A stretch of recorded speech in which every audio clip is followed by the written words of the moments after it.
দীর্ঘ 17 বছর পর দেশে ফিরছেন বিএনপির ভারপ্রাপ্ত চেয়ারম্যান তারেক রহমান।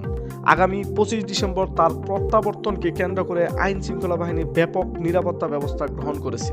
পুলিশ ও স্বরাষ্ট্র মন্ত্রণালয় সূত্র জানিয়েছে, তারেক রহমানের নিরাপত্তায় প্রায় 2000 পুলিশ ও আইন শৃঙ্খলা বাহিনীর সদস্য মোতায়েন থাকবে।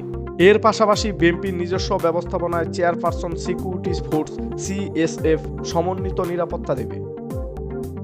তারেক রহমানের দেশে ফেরাকে কেন্দ্র করে ইতোমধ্যে স্বরাষ্ট্র উপদেষ্টার নেতৃত্বে স্বরাষ্ট্র মন্ত্রণালয়ে একটি বৈঠক অনুষ্ঠিত হয়েছে।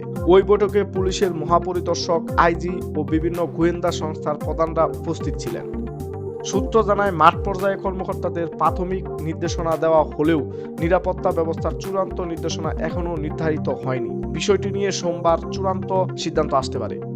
পুলিশ সদর দপ্তরে একটি সূত্র জানায়, গুলশানের সাবেক প্রধানমন্ত্রী খালেদা জিয়ার বাসভবন, ফিরোজা ও তারেক রহমানের বাসভবন পাশাপাশি হওয়ায় দুটি বাসা এবং তার কার্যালয়কে একই নিরাপত্তা পরিকল্পনায় আওতায় আনা হচ্ছে।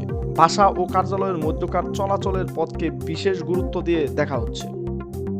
আইন শৃঙ্খলা বাহিনীর সূত্র জানা গেছে, 23 ডিসেম্বর মধ্যরাত থেকে পুলিশের নজরদারি শুরু হতে পারে। সাদা পোশাকের গোয়েন্দা পুলিশ, পোশাকধারী পুলিশ ও অন্যান্য বাহিনীর সদস্যরা দায়িত্ব পালন করবেন।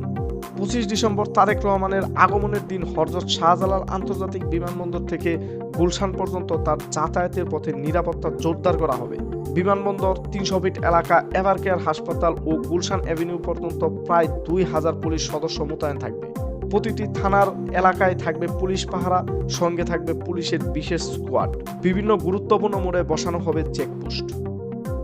এই বিষয়ে বিএনপির স্থায়ী কমিটির সদস্য সালাউদ্দিন আহমেদ বলেন, তারেক রহমানের প্রত্যাবর্তন উপলক্ষে বিমানবন্দর ও সংশ্লিষ্ট কর্তৃপক্ষের সঙ্গে বৈঠক হয়েছে।